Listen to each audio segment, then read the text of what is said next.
Let me start this by reading something that I found on the internet when I was preparing for this. And the reason I looked for this is because I heard this story. I grew up in Soviet Union, and my dad was a doctor, and he told me this story when I was a kid, and I thought it was relevant to our conversation, and I found this on the internet. So here it goes. Professor Mechnikov claimed in public lecture on June 8, 1904, that aging was caused by harmful bacteria inhabiting intestines. He argued that beneficial bacteria had to be cultivated in intestines, and that this was best done by eating yogurt or other types of sour milk. Mechnikov had shown that microbes converted milk sugar into lactic acid, which in turn killed rot-causing germs in the lab. He speculated that in the same way these microbes might hold intestinal putrefaction in the that he believed precipitated aging. The best candidate to his mind was so-called Bulgarian bacillus, bacterium found in yogurt from Bulgarian region, well known for longevity. So this is a story that my dad told me a long time ago, and I verified it's true according to the internet.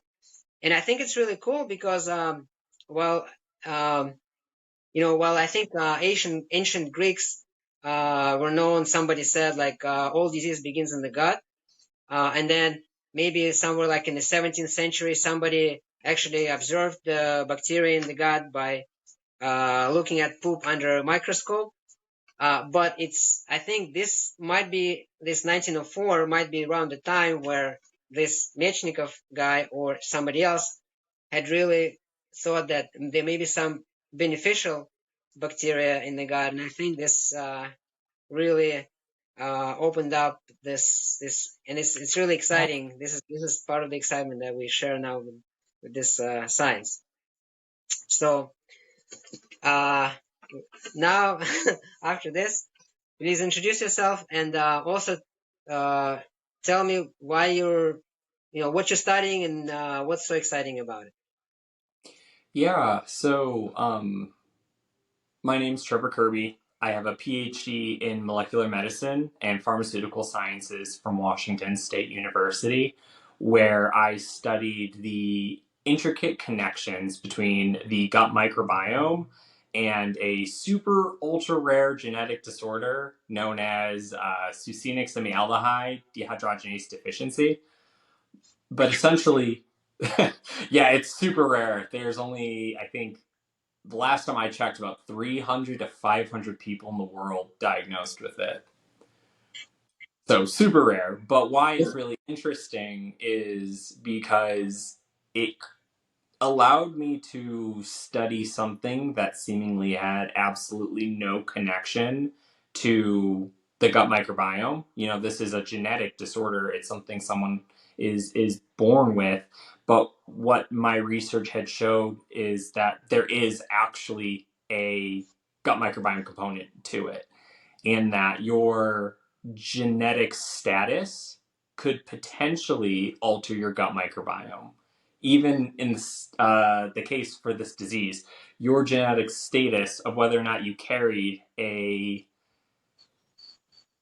mutated allele for this disorder could influence your gut microbiome. So obviously, in a niche field around this disease, it's probably, you might be saying there, well, what has that anything to do with me? But what's really interesting about that is it's just another piece of evidence that shows that your genetics influence your gut microbiome, and potentially your gut microbiome can influence how disease manifests itself in your body, even in disorders that you would not believe has anything to do with your gut microbiome.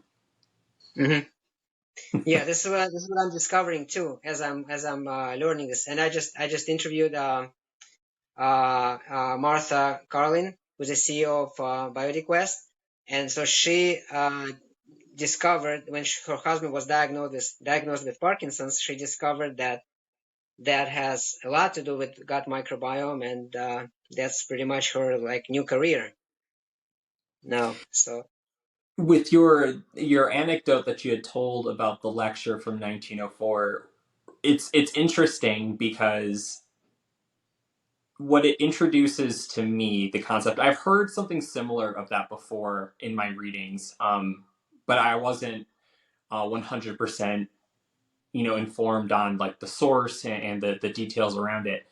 But it introduces this concept that I think is very critical when you start to understand why the gut microbiome is so important in disease.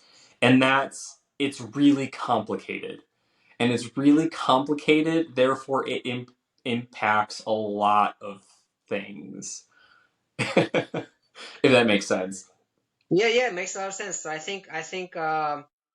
heard something that it definitely if you look at the genome of all the combined genome of all the bacteria inhabiting the gut, that's I'm not sure by what factor, but it's significantly more than our genes, Yeah. right? So if you were to think of yourself as just this, if you were able to break your human self down into just a soup, and you broke down all of the cells, both the bacteria on you and the bacteria in you, and you started analyzing, like, okay, what genes belong to me and what genes belong to the bacteria.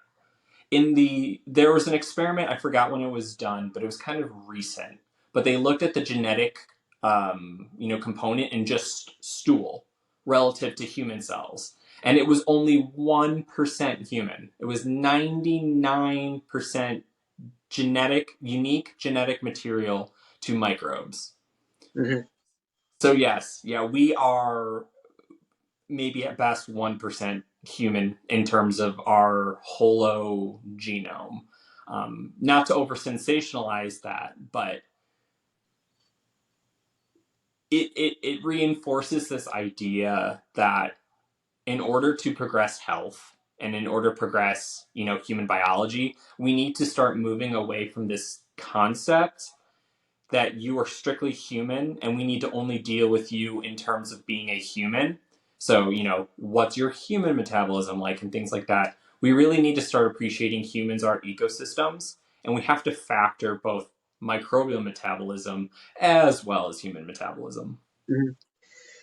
Let's come back later. This you mentioned like those two things that I want to come back to.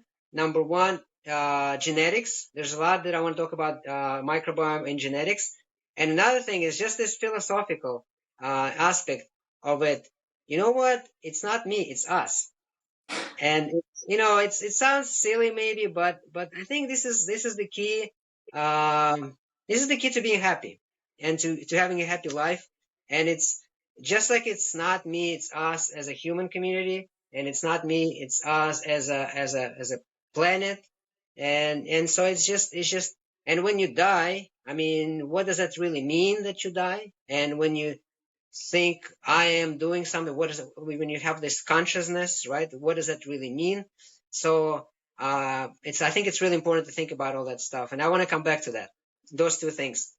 But just for the sake of people that might not be as familiar as us with this, let's just break it down real quick. Why I got this down just so I don't forget, uh, because a lot of people, like, it takes a lot of time, it takes a lot of repetitions even for people to like really get it.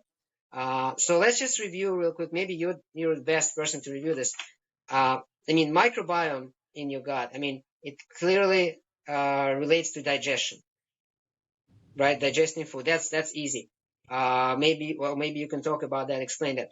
But then it relates to metabolism, right? And I just wrote this down. What is metabolism? Just so we can break it down. Metabolism is chemical processes that occur within a living organism in order to maintain life.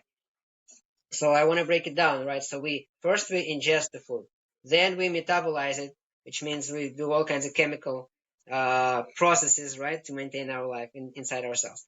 Then I think there might be a connection to related to metabolism, but this thing called endocrinology, which is the study of hormones, right? So hormones is a chemical messenger that travels from one cell to another. And then there's a connection to immune system. So those are just like some things that I could think off the top of my head, and I think it may or may not be obvious. So if you could maybe like give like a, I know it's really hard, but can you give like a quick overview how microbiome relates to all those different things? Yeah, no, it's perfect. It's a great way to start unpacking this concept that I introduced of it's complicated. Because it is complicated, but I think this is an excellent opportunity for us to, kind of unpack general biology and why it's important for the everyday person to start understanding these concepts. And so, uh, you know, really going to take it back, and I'm talking back to the origin of life here. When life was first being formed, essentially we had these single fat or lipid droplets that had a little bit of genetic material in them, and they were able to do a little bit of metabolic action. So metabolism, as you had pointed out, is really just any kind of chemical reaction that's occurring, on a biological level, has been part of life since its inception. And so as these cells kind of evolved, their metabolisms evolved. They needed to be able to do two things. They needed to do one, break chemicals down and be able to use part of those chemicals for their own replication or function or movement or whatever it was as it evolved. And that's typically known as anabolism. So basically, like, you're building up these compounds. And then catabolism is the breakdown of.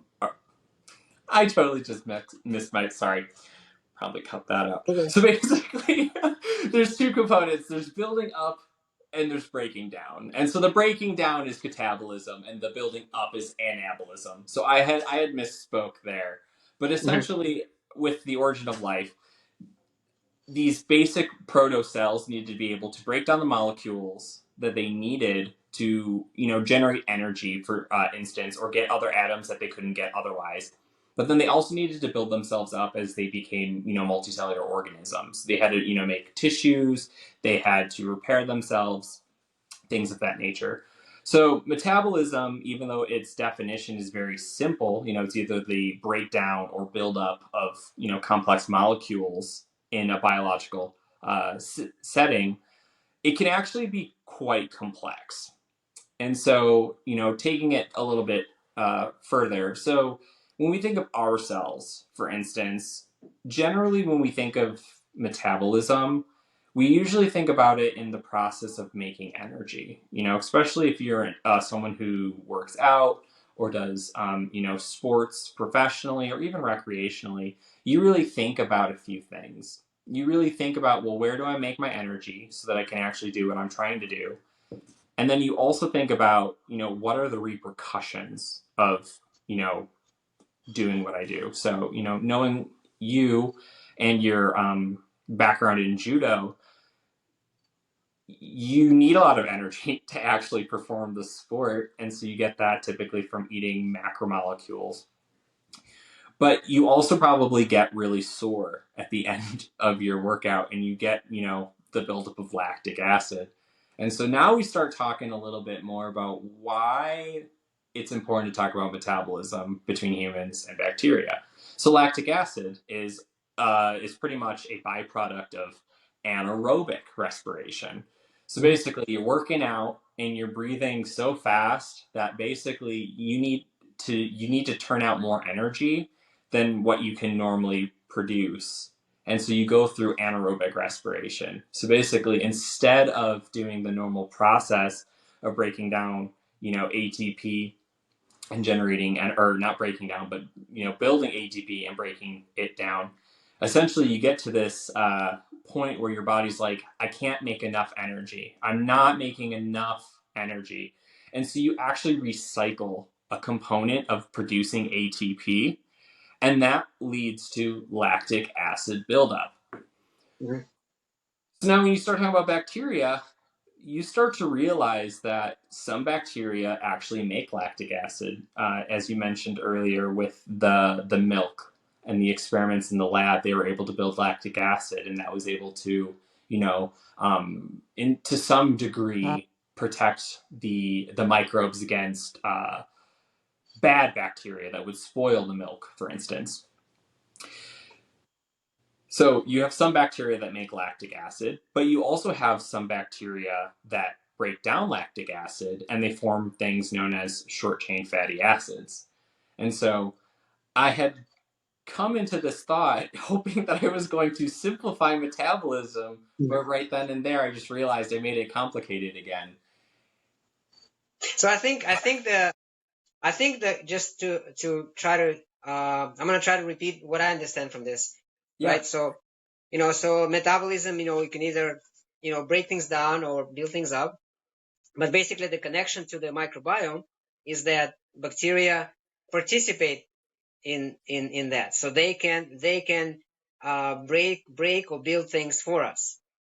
So maybe the simplistic thought is that, okay, we ingest the nutrients and then we do whatever we need to do for them, but in reality it's much more complicated, because maybe we start breaking them and then maybe the bacteria picks it up and breaks it up further, and then maybe then the other bacteria consumes that, and then so there's this like maybe constant interplay between our bodies and them, and this, so it's like a joint metabolism basically.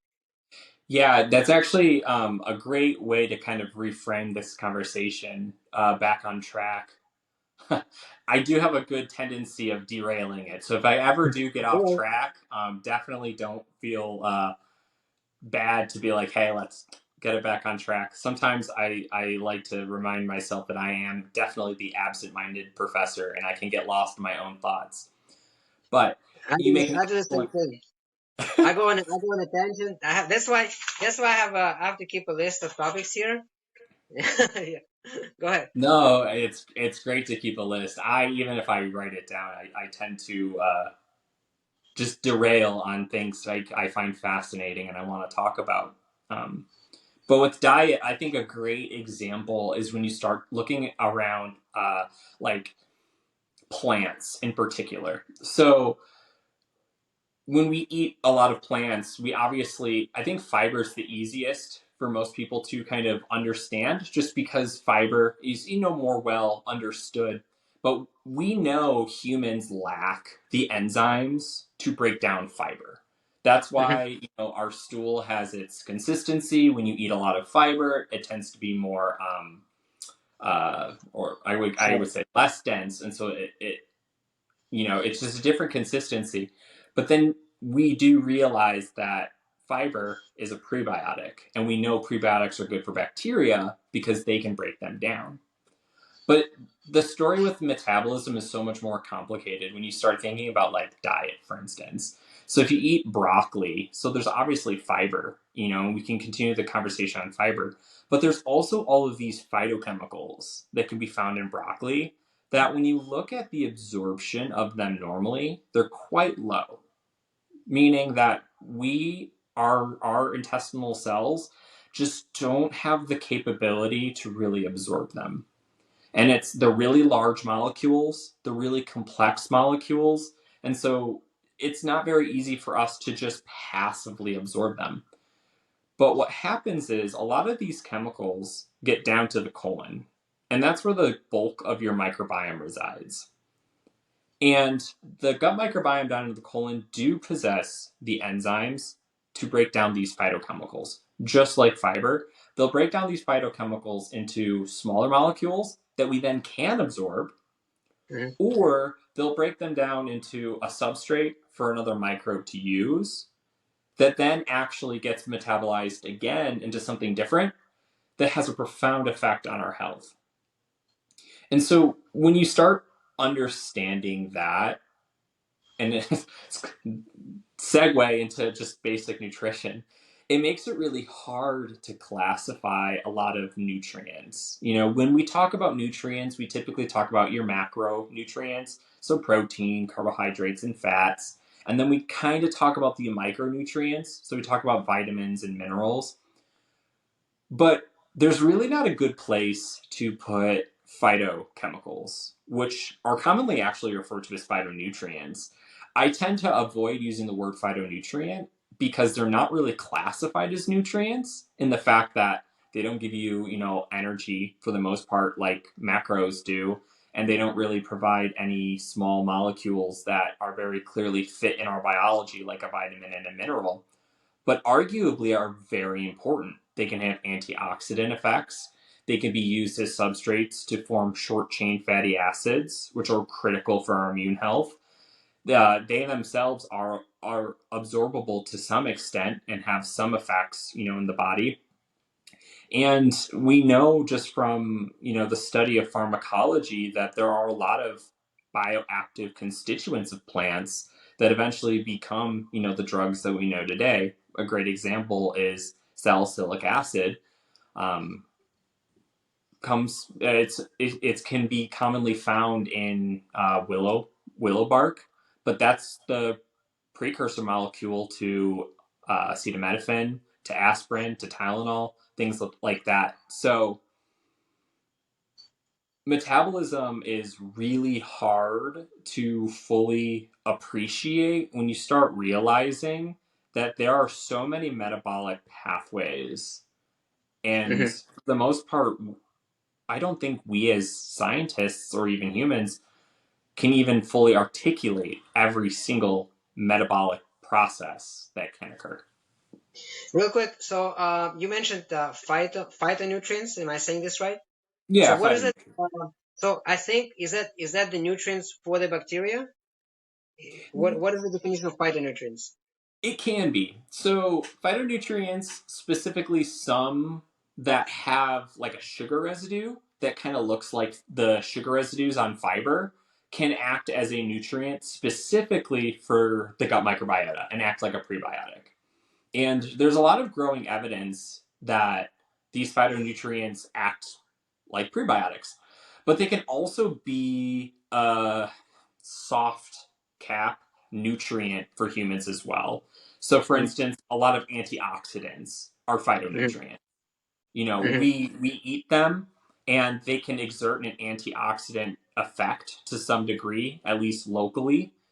And we appreciate, there's this kind of common understanding to eat like a lot of fruits and vegetables like blueberries, for instance, because they're high in antioxidants.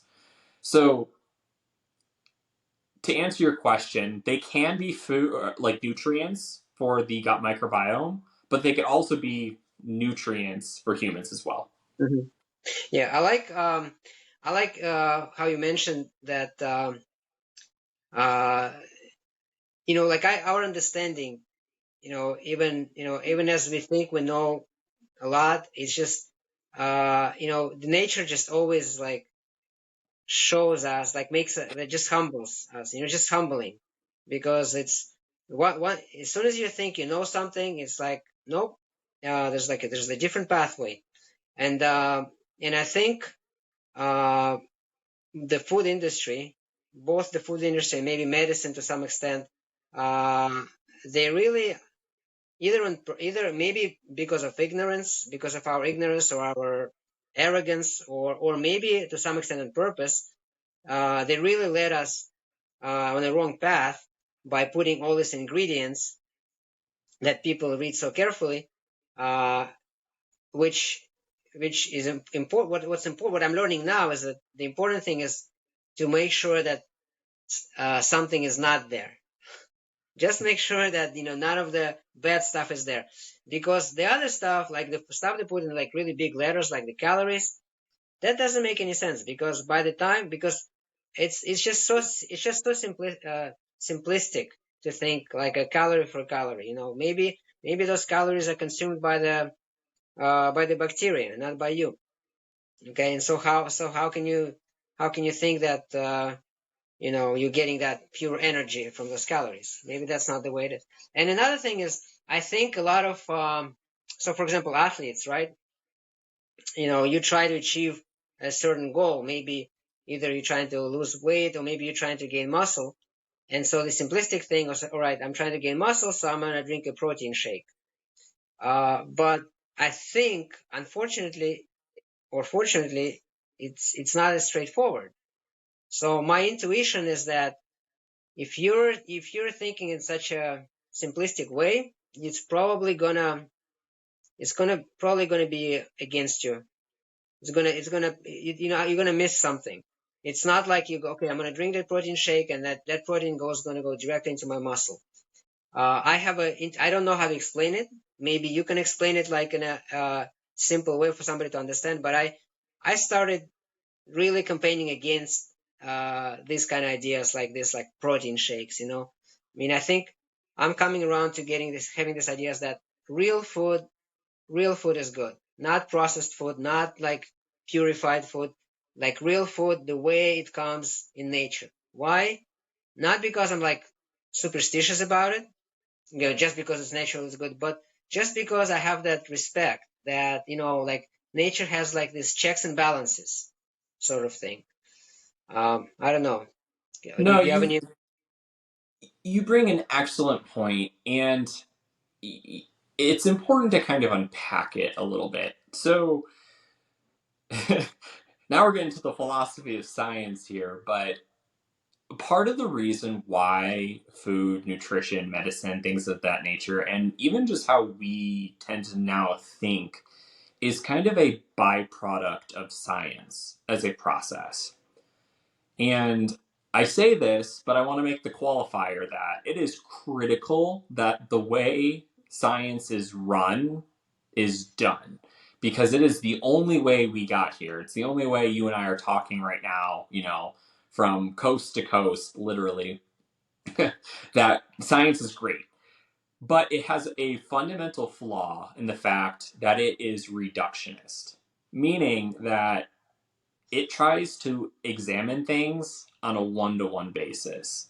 So, to your point of, well, food is so much more complicated, it's why a lot of good research isn't quite there in my, opinion, in the scientific space around food, because how can you study the effect of, say, broccoli again, when there are so many chemicals that make up broccoli? But unfortunately, in science, we have to try and look at something on a one-to-one basis, because that's the only way you can establish a cause and effect. Right, you try to So, eliminate variables, try to reduce it to exactly. one variable. So that way variable A is having this effect.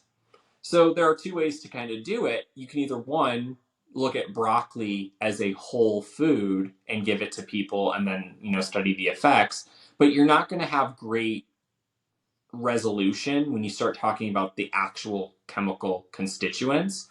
And the only way to, in a reductionistic way, do that is to, at a molecular level, break broccoli down into all of the individual chemicals and then feed, another population those chemicals at that exact, amount. We're just not quite there yet. So then the other way to do it is then you start looking at specific components of the broccoli. So, going back to the phytonutrients, I don't really know any, phytonutrients off the top of my head from broccoli per se. But, for instance, citrus has citrus bioflavonoids. And so you can break those down and look at hesperidin, for instance. What effect does hesperidin have? So then you give that to your population. But because of that reductionistic thinking, that's unfortunately the only way we can kind of study these foods. So then when you start thinking about, well, why don't we start thinking about how whole foods are kind of a concert of chemicals? It's very difficult to do it in this. Right. Yeah. Yeah. I think nowadays, because I deal with some complex problems too at my other work. Uh, and I think so nowadays, modeling in sim, or basically modeling in sim is how we deal with it, because as much as we know, there's stuff that you just can't calculate. And so even when they launch space shuttles, I believe they use, if you can calculate stuff, but once there's more than, because if you think of a space shuttle as just like one thing that's being, and then there's the Earth is another thing. Okay, that's a two-body problem. we can deal with that. But when it gets to 3 bodies, 4 bodies, if you take into account several planets, just as although we know gravity pretty well, we think we know, but we just can't deal with it. We're just so dumb. So we just have to pretty much just throw all the variables in the soup and let it cook and let the computer crank out the different permutations. And Yeah. that's by the way, I was just talking to somebody, right? So that's one of the way to creating combinations of strains of bacteria in a probiotic. They pretty much have a database of different bacteria and what they produce and what the other bacteria needs and all kinds of other, I don't know, pH and what have you. And then they just pretty much run a big simulation and see how that strain, and then they come up with a combination of strains that's likely to survive. And then they try it in a petri dish. It's fascinating. Yes. Yeah, it's a great way to articulate that concept of it's very difficult to fully appreciate all of the moving parts of Right. food. So That many the moving. best we can do is just guess. The guess Yeah. and try to simplify it the best we can. Right. But another thing, or maybe AI. AI is a new. Just throw it into the AI and let it figure this out. Which is at the end of the day how our intuition works, right? So there's this like, I used to think, well, intuition is like it's not science, right? Because it's like, well, just because I feel this way doesn't mean anything. But now, I mean, my intuition, it's not just based on prejudices, or it's not just based on some kind of like fairy tales. It's probably based on my experience. So it's basically my neural net. So my intuition is probably at this point still a little better than ChatGPT. Maybe not for long. So we have to find a balance. We have to use that scientific approach, like you said, right? The reductionist approach, that's good, the logic. But we can't block our intuition. But before I forget, let me bring out another point. Just for the sake of people that still maybe haven't appreciated what we just talked about, when you try again, like I want to bring it back, I want to bring it home to the people that are listening, maybe they're interested in improving their performance, right? And sometimes you just focus on those building blocks, like the proteins are the building blocks. But I think we're forgetting that besides the building blocks, we have this smart chemicals, which are like the messengers, right? It's just how I think about it. Please correct me if I'm wrong. So you have the bricks, but then which is like the proteins, but then the bricks by themselves are not going to do anything. So if you just put the proteins, they're just not going to put themselves together into the muscles. They need the messengers, which is the hormones, right? And now it gets really complicated because how does your body react? How do your body and the microbiome, because it may be completely counterintuitive, because maybe you're trying to eat a lot, but by virtue of eating a lot, you're giving a lot of building material, but the hormones you're producing are not telling your body to build if you're not doing it. I'm just making this up, like hypothetically, right? But maybe when you're hungry, there's some hormone, even though you don't have enough building blocks, but maybe there's some hormones in your body that said, hey, you know what? We gotta do something because something bad is coming, because we're hungry. We feel we're hungry. So, I'm kind of, I'm not an expert in this, but I'm trying to kind of express what I understand and kind of also simplify it at the same time. And, Yeah, go ahead. I think it's great to kind of bring it back to this like elementary concept of metabolism, So as we kind of had said, like, all right, it's in this simplistic form, it's either you're breaking chemicals down or you're building up chemicals. But what's interesting is if you were to just take a theoretical pot and you put all your chemicals in and you're like, all right, do the metabolic pathway, the stark reality is it could take an infinitely long time for that reaction to occur. And that's how life started really getting good at things, is it can create these things called enzymes, which are essentially just proteins that act as a catalyst for these metabolic reactions, meaning they basically speed them up. When you start talking about hormones, in many cases, hormones are also enzymes. Basically, they're proteins that are trying to make a reaction happen faster.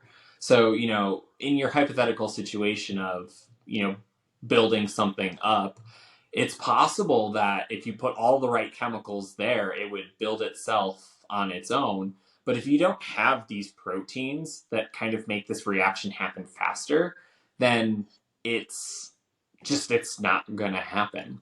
So that's where you start now factoring in, say, hormones. So you kind of have these enzymes, which, if you go back to this concept of building, these building blocks. So let's think of it like, say, bricks. You kind of need, if you're going to build a wall, to start stacking those bricks, right?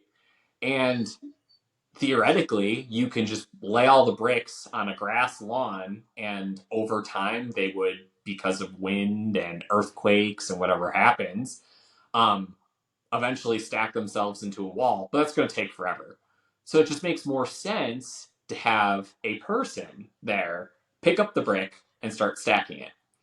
So a person in this scenario is the actual enzyme. It's actually speeding up this random process of this brick wall forming by just sheer physics. Whereas now, say a hormone is the company that hires this individual. They're the ones that said, hey, we have to build this wall. So Mm-hmm. I'm going to have you come here. You're going to start stacking these bricks. This is exactly how you're going to do it. And then you're going to build a brick wall. And so hopefully that clarifies like how hormones work. It's much more complicated than that kind of overly simplistic way of thinking it. But that's why enzymes and hormones are also something you have to consider in terms of metabolism. Because without them, sure, the reaction could occur, but it's going to take literally infinite amounts of time to occur. Mm-hmm. Okay. Can you quickly talk about unfortunately, I have so much that I want to ask you that I don't. Unfortunately, we don't have infinite amount of time. We might need a catalyst. So, quickly, can you tell me what you know about how microbiome is connected to immune system? So, two things: immune system, and also this big thing, which is the gut-brain axis. I know there's a big subject, but maybe we can just quickly mention that.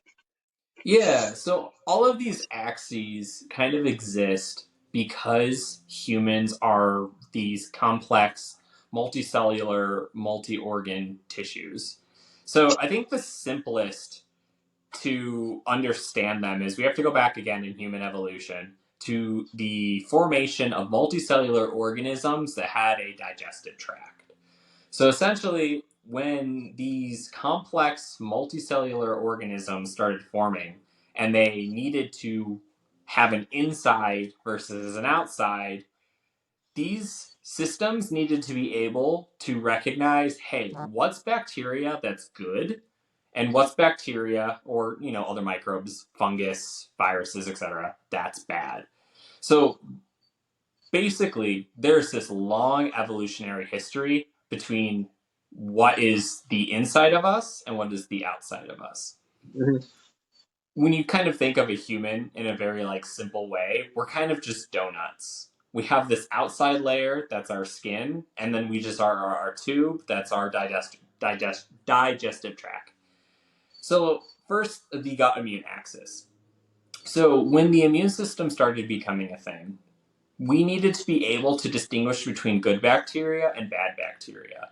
So, for the sake of this conversation, we have to recognize that bacteria, our microbiomes, are intrinsically good for us, and that's a whole conversation we can unpack at a later, date. But essentially, our immune systems needed to be able to say, "Hey, what is my self? What are these cells that are me, and what are these good bacteria, because I don't want anything that's not good for me, that's going to basically either cause an infection, disrupt my normal function. So because of that, our I call them hotspots, if you will, of where we are introduced to foreign bacteria, to foreign microbes, to dust, to pollen, things of that nature, are our respiratory tract, so our lungs. You got your skin, because that's a major component. But of course, you have your gut, because all of the food that we eat is technically foreign to us.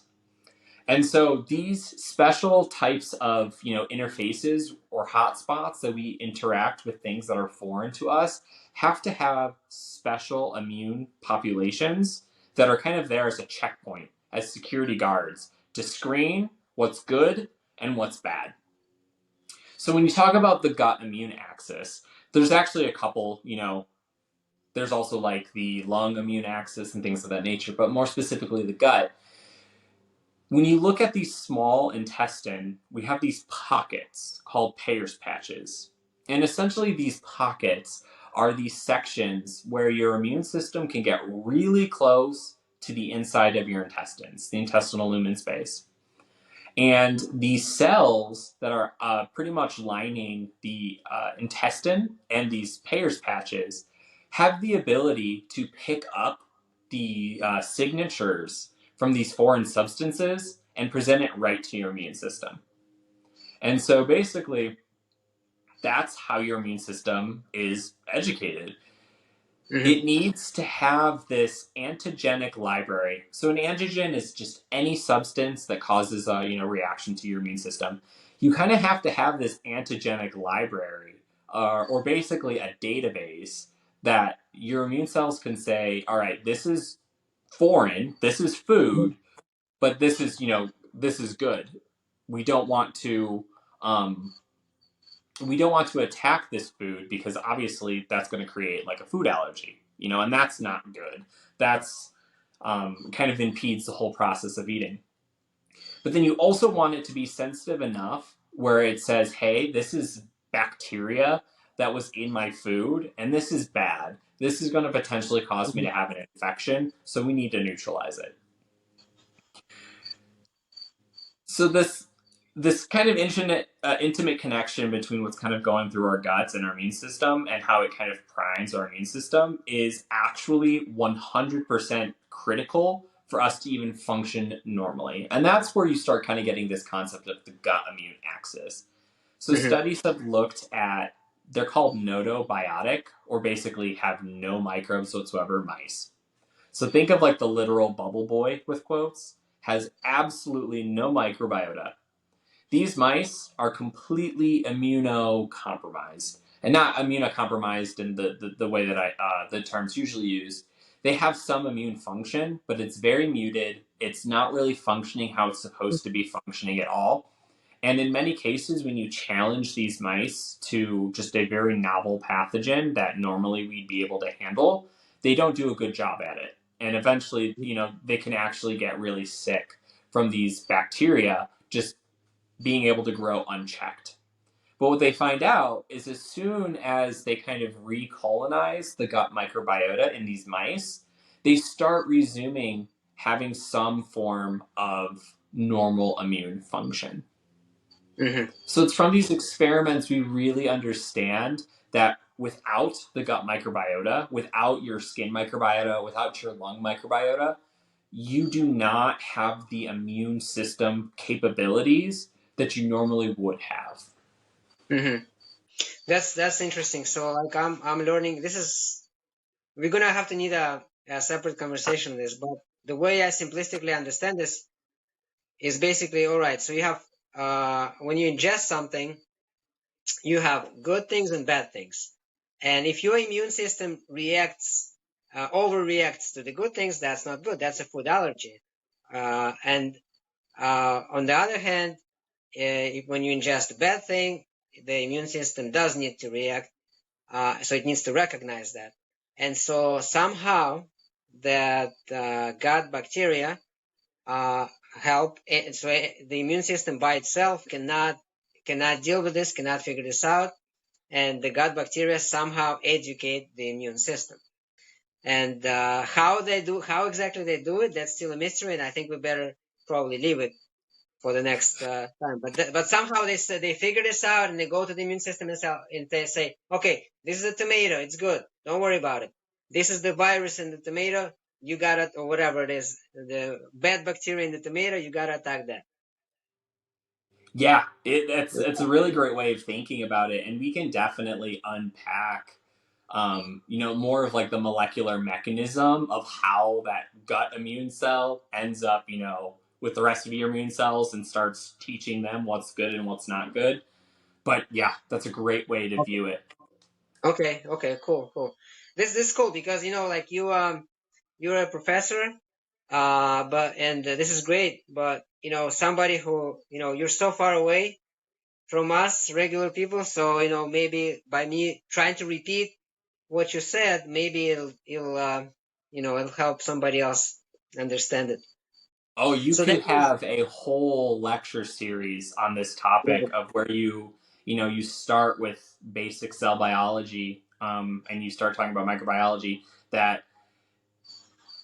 for someone, you have to appreciate that I spent over a decade in hard academic situations learning about this, reading about this every single day, 40, 50, 60, 70 hours a week. That's how you get here. So I have a lot of respect for individuals who are interested in the gut microbiome, especially individuals who are not classically trained as scientists. Because it's a lot. It's a lot of many nuanced biology topics that I uh-huh. think the gut microbiome field, you kind of have to have a good grasp of immunology, endocrinology, basic cell biology, biochemistry, Right, right. basic medicine, just to even start kind of understanding, just the mechanisms. So absolutely, if you can repeat what I just said, and I'm like, yep, that's exactly it. That's great. It means that's a great way to phrase it so that individuals who aren't necessarily classically trained as life scientists can digest it. But you know, kudos to you and kudos to anyone who tries to learn the subject because I didn't get here overnight. It took over a decade. Well, for me, it's easy to learn when something is exciting. When I back in college, when I took biology, high school, college, I kind of hated it because I think it was taught wrong. The same with history, because both biology and history to me was a lot of memorization. Like you have to memorize parts of the cell. Who cares? Like why should I care about the parts of the cell? Why should I care about the dates and names? Like I'm just not that kind of guy. Like my undergrad was physics because the physics, right? It's a one formula and it tells me a lot of stuff. I don't have to memorize. I just have to know how to apply it. But now I get a lot of appreciation for biology because it's just interesting. There's so many, like you said, nuances, so many nuances. And it's not memorization. It's literally like critical thinking.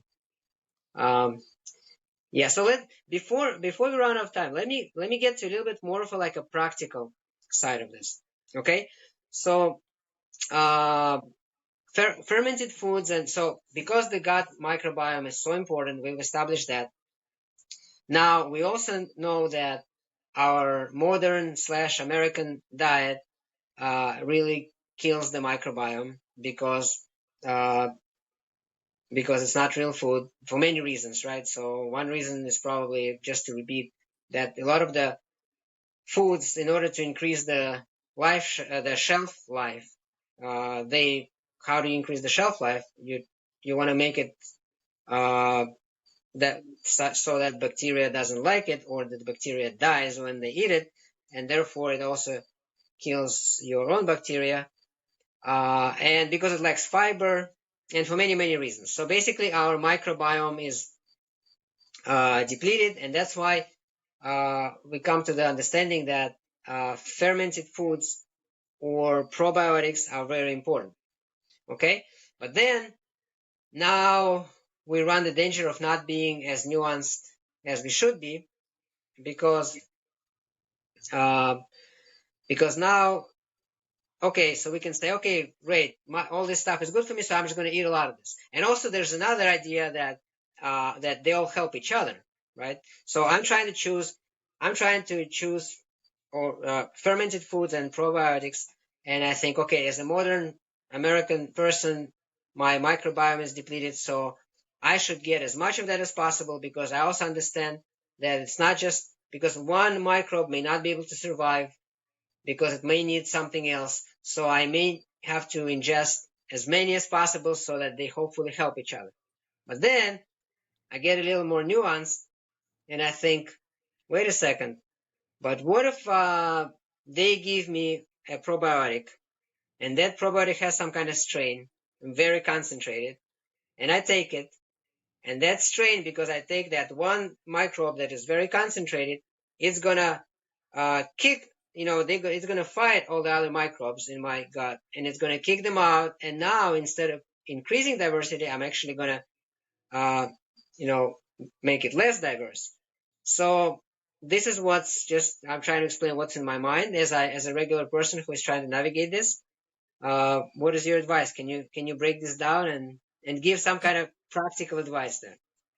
Yeah, so you start breaching on another very deep, we could have spent a whole hour and a half talking about, but it's this concept that we have to appreciate our microbiomes are biomes. They're ecological situations, and we have to understand ecological dynamics that are occurring to fully appreciate what kind of is happening. And so there's a lot to unpack there. But so from a more practical lens, fermented foods are really good because fermented foods tend to have high amounts of this type of chemical that I've mentioned already, short chain fatty acids. So these are fatty acids. They tend to be 2, 3, 4 carbons long, and they have a lot of benefits to your health. So the short chain fatty acids are, you've probably heard of them by their direct names, acetate, propionate, and butyrate. These molecules can have profound effects on your immune system. They can have profound effects on your cognition. They can have profound effects on energy, for instance. And so fermented foods are really good to eat because they're rich in these compounds in general, or lactic acid. A lot of fermented foods have high amounts of lactic acid, which is the precursor to these molecules. So let me stop you for a second. So most people, I'm sure, including me, we think that the main benefit of eating fermented foods is the live culture that's in them, which I'm sure is a big part of it. But now you're saying it's not just the live culture, it's also the product of that culture, which is the fatty acids, correct? Correct. Yeah. Or the lactic acid that can be a precursor to these fatty acids. So absolutely, it's kind of twofold. There's the metabolic component, but you're also exactly right. There's also live bacteria that you will ingest from these fermented foods as well, that can confer health benefits. So kind of going back now to this concept of the gut immune axis, even if these bacteria don't necessarily live, because in many cases they won't survive, coming from shelf to your dinner plate.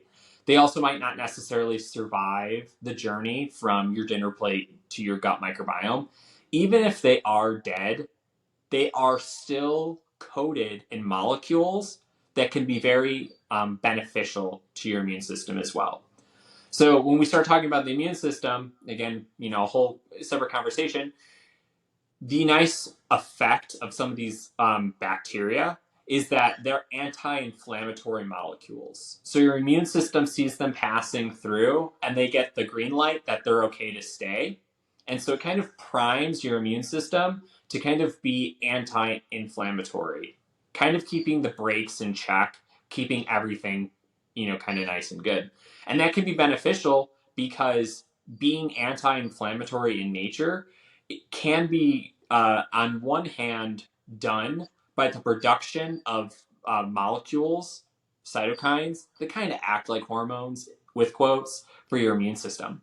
And so if you do have active inflammatory processes, it can kind of help quench that to some degree by having these anti-inflammatory molecules be exposed to your immune system. But then there are some that do live, that do make it from your dinner plate to your gut microbiome. And these guys can last for a little bit. They're typically called transient microbiota. So transient meaning they're only there for a little bit of time. Chances are they really won't colonize. And I'll unpack that in a minute, but they're transient bacteria. So while they are there and they are passing through your gut microbiome, they do have these metabolic capacities that might be very nuanced to that specific strain of probiotic. And so you can kind of get this temporary benefit from them. So why they tend to be transient, for example, is because we have this concept called colonization resistance. So we typically, our microbiomes don't actually like to take in foreign bacteria and have them join the community. They're actually really, really not inclusive in that kind They're of like aspect. us. They're like us. Yeah. And so because of this colonization resistance, you don't necessarily have to generally worry about a probiotic somehow entering your gut microbiome and overgrowing and becoming this menace because it's out competing all these other microbes. Mhm. One of the unique kind of features of your microbiome is it kind of has this ideal environment, and that's what makes it kind of choosy. So some microbiota can produce proteins that can just inhibit the growth of other bacteria, which are called just defensins. But there's also the production of these short chain fatty acids, for example, can kind of lower the local pH, which makes it hard for foreign bacteria to kind of have a good home to live in. Um, So, kind of, taking a step back, there was a lot to unpack there, but basically, fermented foods can be very beneficial because they have this metabolic component to them, but they also have the live bacteria, or not always live bacteria, but bacteria nonetheless, that can kind of elicit a lot of responses. But at Mhm. the end, you don't necessarily have to worry about a probiotic dominating your gut unless something is very wrong and your gut microbiome is so unstable, and I don't think that in reality would really ever occur. But you never really have to worry about many probiotics being there for a very long time because they, for the most part, tend to be transient. It's very interesting because so I literally listened. I immersed myself into this discussion. I listened to both sides, and so at first I got very excited about. But let's focus not just on fermented foods because, all right. So with fermented foods, I think because they're more like real food and they kind of and I trust the checks and balances that the nature provides. Let's focus more on the probiotics that you can get from the lab from somebody. And so there's people that just like swear by them. Just and there's I'm sure there's a lot of truth to that. Just like Martha that I just interviewed, that her husband's Parkinson's, got from being, instead of progressing forward, it actually started reversing. He got better, which is amazing. And just because she figured out what kind of probiotic he needs. And there's other research that I found that supports that. But then there's other. So I'm like, okay, wow, so it's got to be good. It's got to, how can it be bad? It's a natural, it's a bacteria. But then I find this podcast where people say you have to be very careful, and they use that reasoning that what, that probiotic that they sell you, it might be very concentrated, and therefore it might actually decrease your diversity. But now you're saying that probably, I know it's not for sure, but probably you would probably, sounds like you would probably argue with those people and say that's unlikely because your microbiome has this capacity to it's kind of like not inclusive. It's like, nah, I don't know. I'm not sure. I'm not sure if you're going to let you enter our community here. Yeah, so I mean, there is still an ounce of skepticism you should have with probiotics. So when the examples that I was, kind of talking about is I'm thinking of like, hey, you're eating kimchi and you're getting these natural soil microbes, these uh, bacteria that are kind of more, I hate using the word natural, but with quotes, natural. That's a different conversation than you look at a lab now and you're like, I want this specific metabolic process in this specific microbe, and I want all of these kind of designer features and things of that nature. And when you start talking about something like that, you should be a little bit skeptical. And the only reason I say skeptical is not because this company is trying to poison you, conspiracy, yada, yada, yada, yada, yada, but your gut microbiome is an ecosystem. And so a great example that I think a lot of people can, tangibly understand is when you have a deer population issue, some places around the world had introduced wolves, right? But there has been stories of where they introduce a very specific species of wolf that outcompeted all the other predators in the area and basically just became a menace. It absolutely decimated the deer population. They outcompeted other, native species in the area, and it ended up just making the ecosystem more complicated and a problem in its sense. Theoretically, that concept can apply to the concept of a gut microbiome. So when you start talking about wanting to introduce a specific probiotic, you want to be to some degree intelligent about it and think about its metabolic repercussions. But again, that's a lot of like speculation and, hypotheticals and what ifs and, oh, it has to be this way, this way, this way, this way, this way. So that's why, to kind of reiterate the point, I say always be a little bit skeptical about, some of these concepts because there are potential dangers of doing things willy nilly, not well thought out, and not thinking long term in the future. But generally speaking, with most probiotics, and I'm not a huge expert in the probiotic space per se. I'm more of an expert on like the gut microbiome human dynamic side of the conversation. But from my understanding, a lot of probiotics tend to come from very select species and they tend to be screened very carefully to ensure that there's not a Hey, overt risk. Trevor, just your image disappeared. Is there something? Oh, There we sorry. go. You're back. You're back. Uh-huh. Yeah, here you continue. But yes, so I think to kind of conclude that thought, a little bit of skepticism is important to have, especially as the probiotic market is increasing. Most probiotics tend to be lactobacillus or lactic acid bacteria in nature, but we are going to start seeing some more unique. So Saccharomyces is becoming a popular probiotic, and those are yeasts. Akkermansia muciniphila, which is a natural resident of the gut microbiome, but that's another microbe that's starting to become commercially available or will become commercially available as time progresses.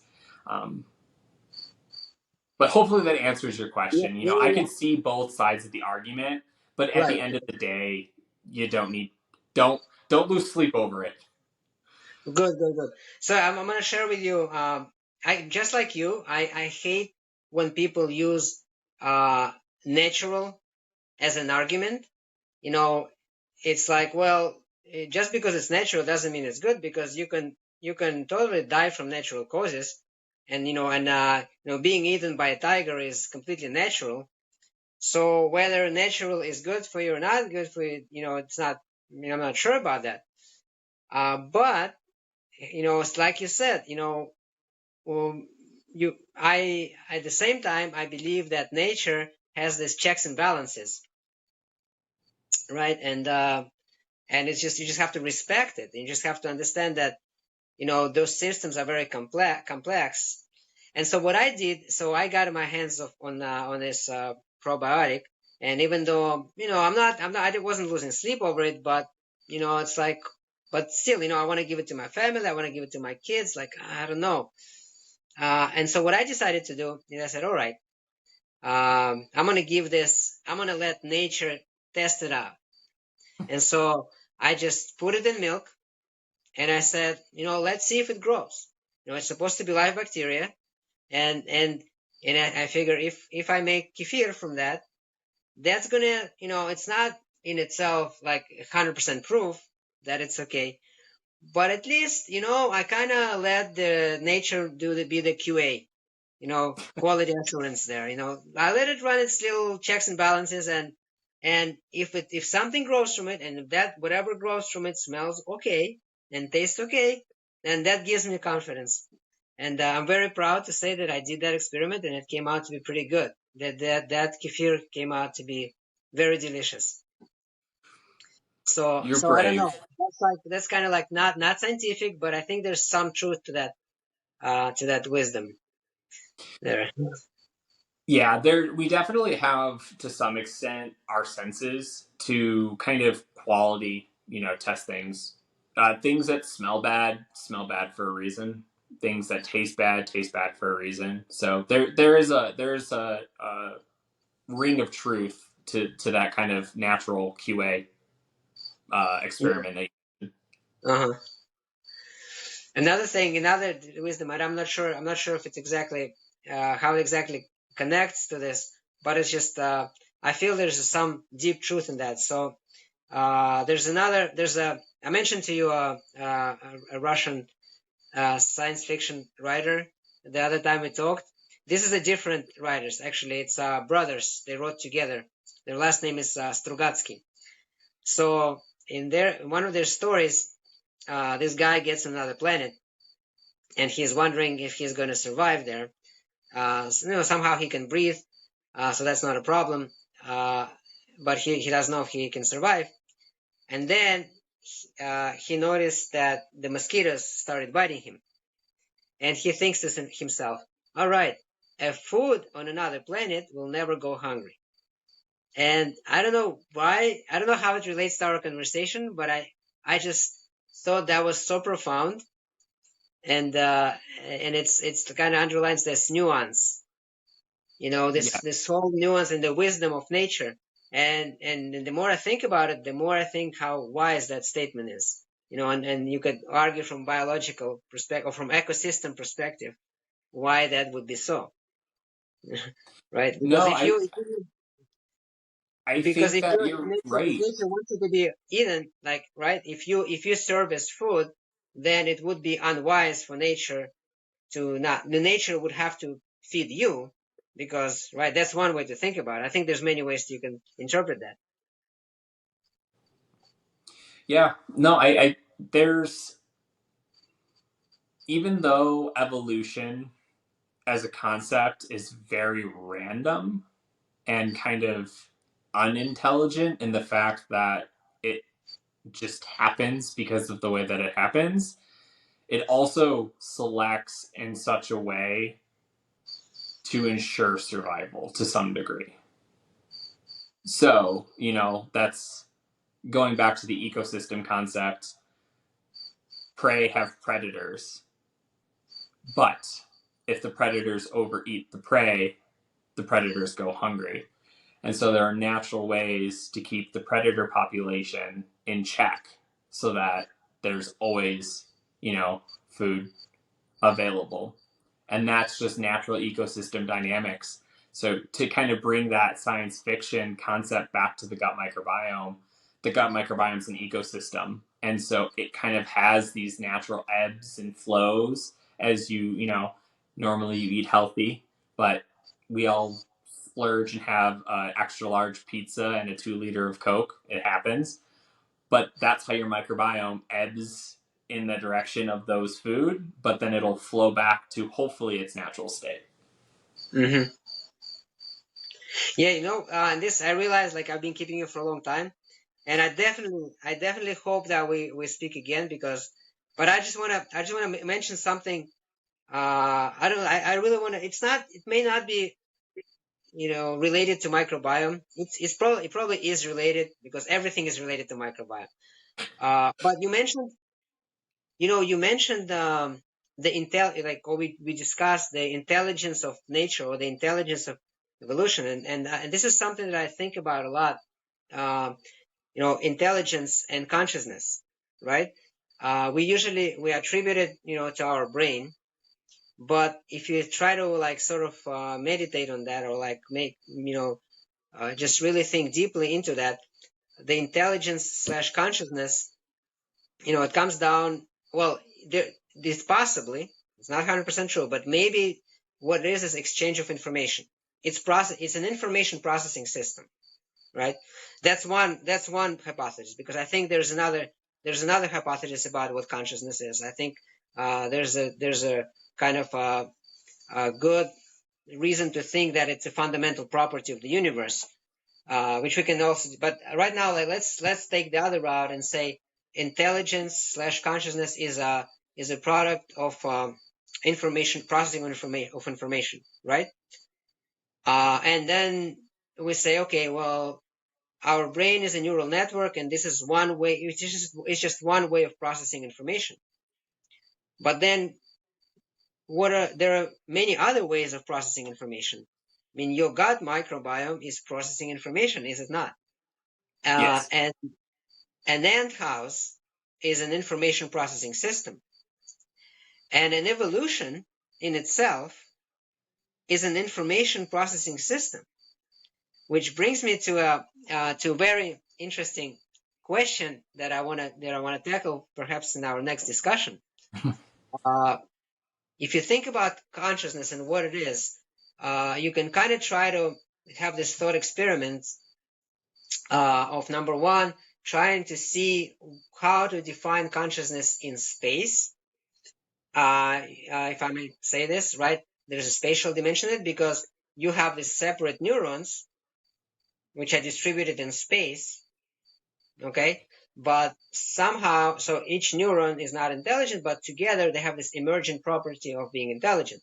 And now you can say, well, okay, by extension, an ant house, I can pose this question, which bothers me, really.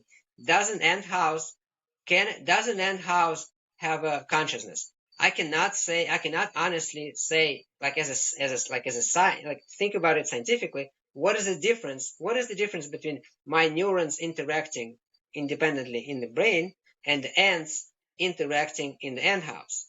Why could not the ant house as a whole have a consciousness, as in self-awareness? So, like, I logically can arrive at the concept that an ant house can have an intelligence and a self-awareness. However, intuitively, this is very, very counterintuitive. I'm like, what does it mean for an ant house to be self-aware? It doesn't make any sense. But then I bring it back to my brain. Well, how come it makes sense for me? Because I'm also made up of this neurons slash ants. This is one aspect of it. But then the other aspect is the time dimension. The question I wonder is, what is the minimum? Just like you have the atom as a minimum minimum particle of matter. I mean, our consciousness is related to time. It's an experience in time. I think about what I did yesterday. I think about now. I think about the future. You cannot imagine consciousness without time. But then there's probably, if there's other conscious systems, they may well be having this conscious experience in a different time dimension. Maybe a tree is conscious, but there's no way for us to see it, or a collection of trees, right? Or a planet. Just like in Avatar, right? The whole planet is an intelligent thing, but it has this conscious experience on a completely different time scale. So if we allow for that idea that conscious experience can happen on completely different time scales, then we can see the entire evolution as having a consciousness of its own as well. And then in that sense, that's really mind-boggling, because then literally dying is not dying, and you're just part of this bigger, just like you be part of a society. A society can have a consciousness of itself, like as in self-awareness of itself, which there's no way I can be aware of it because I'm just part of it. So I cannot be aware of that emergent property, right? So I just said a whole lot of stuff because that's kind of like in my mind. And I think it's totally connected to the microbiome because, well, hey, just like I said, there's probably more microbes than there's like, are there more microbes than there are neurons in the brain? Is that a true statement, or is that a false statement? I'm not definitely sure, just because I don't know how many neurons are in the brain off the top of my Okay, head, but in terms of but probably bacteria, we have trillions just in the gut alone. right, right. But see, but there we go. But so if you just think about it, if you just say, hey, consciousness is an exchange of information. So in the brain, you have all these different, completely independent neurons, which now they interact, and so there's neural connections. But now you have trillions of microbes which also interact. And and why are we so arrogant when we say that the only way to arrive to consciousness is through this thing called neural network. Neural network is a way of exchanging information. So that's one way you can think about it. So so then I know that the gut brain connection is not really about that, but then maybe that is also about that. Yeah, as you just mentioned, I mean, consciousness isn't really the, kind of major point of the gut brain axis, but it definitely could be a facet to some degree when you start appreciating that the gut microbiome can break down and produce neuromodulatory compounds. So Mhm. it definitely could potentially, to some degree, influence cognition. Right, But right. No, that's yeah. Yeah, but I'm just kind of interested in more. That's I understand that. That's easy. That's relatively easy to understand. What I'm saying is that it's just amazing that how, like, just like you said, how nuanced and how intelligent that ecosystem is, or any ecosystem is. So there's the built-in intelligence, which is how it adapts, right? You just yeah, mentioned that the microbiome, it will change and then it'll come back, which is another topic that I maybe will touch on. I think I heard that it's almost like a fingerprint. Like, even though we share a lot of common uh, micro our microbiome is similar, but also everybody has their own special microbiome. It's almost like a fingerprint. So then it has these two things. It's like very individual, but at the same time it could change. And then it has some sort of memory, because apparently, from what I read, is that it'll change according to the environment, but it has a tendency to come back, to bounce back. And I think you mentioned that as well. yeah, and there's a lot to unpack there as well, with like the factors that influence the gut microbiome, and how everyone has their own, your geography, who you live with, your stress levels, your genetics, your diet, all these things kind of shape it. Not to mention, your childhood experiences and the type of upbringing you have and things of that nature. But a huge component is, and we had briefly mentioned in the beginning, with metabolism, there's so many metabolic processes we don't, as scientists or as humans, can articulate. And so when we talk about the functionality of the gut microbiome, it is artificially suppressed by what we know and understand. Right. And we know that for a fact, that when you study the functionality of the gut microbiome, if we don't have a clear understanding of what the gene does, or what the metabolic pathway does, what the byproducts are, it usually gets left out, just because there's no way to scientifically talk about it.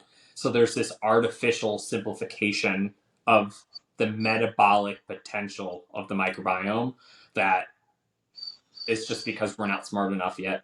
Yeah. Yeah. So it kind of feeds into your whole concept of like it being smart and bigger. It's so much more than what it is, and we do use human arrogance and our small way of framing things definitely applies here. Right. I mean, in some way, it's necessary as a scientist. Like I think the way I view science, because like I studied physics and I actually taught physics for a while. And when I taught and when I teach little kids, and they ask you some questions, and then it makes me think, you know what? Those simple questions are actually like so profound, and like nobody actually has the answer. Like what is energy? Like why?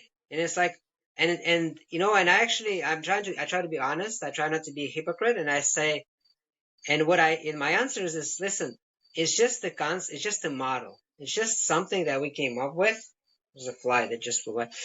It's just a model that we came up with in order for us to represent what we see. It's just a good representation which allows us to make predictions. That's all there is to it. There's, and then unfortunately, we have to, when we make models, those are generalizations. And so they, by definition, they're going to lack nuance. So without a model, because like if you see a tree, it's a tree, but you're generalizing because every tree is different. So you have a model of a tree, and because of that, you can say, okay, this is a tree. But then, you're really being, you're not being nuanced because every tree is different. There's no trees that are the same, and that we all call them trees. So there's, you got to have a little bit of both. You got to generalize, but then you got to have more nuance. So, Yeah, exactly. all right, Trevor, thanks a lot. I realize I kept you a very long time. I really No appreciate it. stress. Let's do this again, and maybe we'll try to focus on some of the subjects. Maybe we'll talk offline, like what interests us, and Yeah, we'll talk more about that. Like no, more, I more. think that sounds a lot of fun. I think we touched on a lot of very deep subjects that could definitely be unpacked more. So, yes, let's definitely offline brainstorm a couple more deeper, directed conversations, and I'll try my best to Yeah. stay on topic. But it's been a lot of fun. It's been an absolute pleasure, and any opportunity that I get to nerd out, I'm down. Awesome. You're a microbiome geek. Yeah, I'm a microbiome geek by profession, but I enjoy all science. So any scientific topic, I'm a geek for. So Awesome, awesome. Yeah, we also started with like genetics, and then this is something I was going to touch on too, because then there's this new, really exciting science of epigenetics, right? And then we can talk about the connection of microbiome and epigenetics possibly, and the genetics and both genetics and epigenetics of the microbiome and how it connects to genetics and epigenetics of the human, and just basically it all comes down to passing the information from one generation to another, and it's just fascinating. yes, and I think epigenetics is a great way to articulate that genetics is also so much more than parental gene, maternal gene, pass it on. That's how it works. Because we have our DNA when we're born, but why does our DNA get transcribed at different rates or in different ways? It all comes down to epigenetics. So Right. it's a great teaser for the next episode. Yep. Okay. All right, Trevor. Thanks a lot. Appreciate it. Likewise, Nice to meet you. likewise, and enjoy the rest of your night. All right. You too. Bye bye. Bye.